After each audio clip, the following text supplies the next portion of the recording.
അങ്കമാലി ഇടലക്കാട് ആനാട്ടുചോലിയിൽ കാട്ടാനക്കൂട്ടം കൃഷിയിടത്തിലിറങ്ങി. കുട്ടിയാന ഉൾപ്പെടെ 4 ആനകളാണ് നാട്ടിലേക്ക് ഇറങ്ങിയത്. പുലർച്ചെത്തിയ ആനക്കൂട്ടം വൈകുന്നേരമായിട്ടും തിരികെ പോകാത്തത് ജനങ്ങളിൽ പരിഭ്രാന്തി സൃഷ്ടിച്ചു. ഇന്ന് പുലർച്ചെയാണ് കാട്ടാനക്കൂട്ടം അലഞ്ഞു നടക്കുന്നത് നാട്ടുകാരുടെ ശ്രദ്ധയിൽപ്പെടുന്നത്. ഒരു കുട്ടിയാനയും 3 പിടിയാനയുമാണ് നാട്ടിലിറങ്ങിയത്. നാട്ടുകാർ പടക്കം പൊട്ടിച്ചതോടെ സമീപത്തെ റബ്ബർ തോട്ടത്തിലേക്ക് ആനകൾ കയറുകയായിരുന്നു. പോലീസും വനപാലകരുമെത്തി ആനയെ തിരികെ കാട്ടിലേക്ക് വിടാനുള്ള ശ്രമം ആരംഭിച്ചെങ്കിലും വിജയിച്ചില്ല.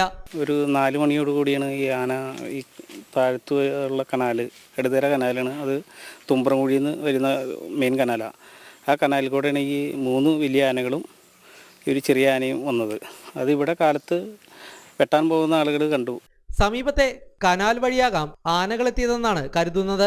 ഇന്നലെ ഏഴാറ്റുമുഖം ഭാഗത്തും കാട്ടാനകൾ ഇറങ്ങിയിരുന്നു. അന്നകാലമായപ്പോഴാണ് ആന കുരിശുമലയിൽ ഏഴാറ്റുമുഖം ഇറങ്ങിയത്. അപ്പോൾ കുഞ്ഞെങ്ങാണ്ട് വെള്ളത്തിൽ പോയി കനാലിൽ ഫുള്ള് വെള്ളമാണ്. അപ്പോൾ ആന ഭയങ്കര ചിന്നംവിളിയായിരുന്നു. 1 മണിക്കൂറോളം നിന്ന് ചിന്നംവിളിക്കായിരുന്നു. റബ്ബർ തോട്ടത്തിൽ നിലയുറപ്പിച്ച ആനകളെ മണിക്കൂറുകൾ നീണ്ട പരിശ്രമത്തിനൊടുവിൽ കാട്ടിലേക്ക് കടത്തിവിട്ടു. പ്രദേശത്ത് വന്യമൃഗങ്ങൾ അടിക്കടി കൃഷിയിടങ്ങളിലേക്ക് ഇറങ്ങുന്നതിൽ ഭീതിയിലാണ് നാട്ടുകാർ. ജനം, ആലുവ.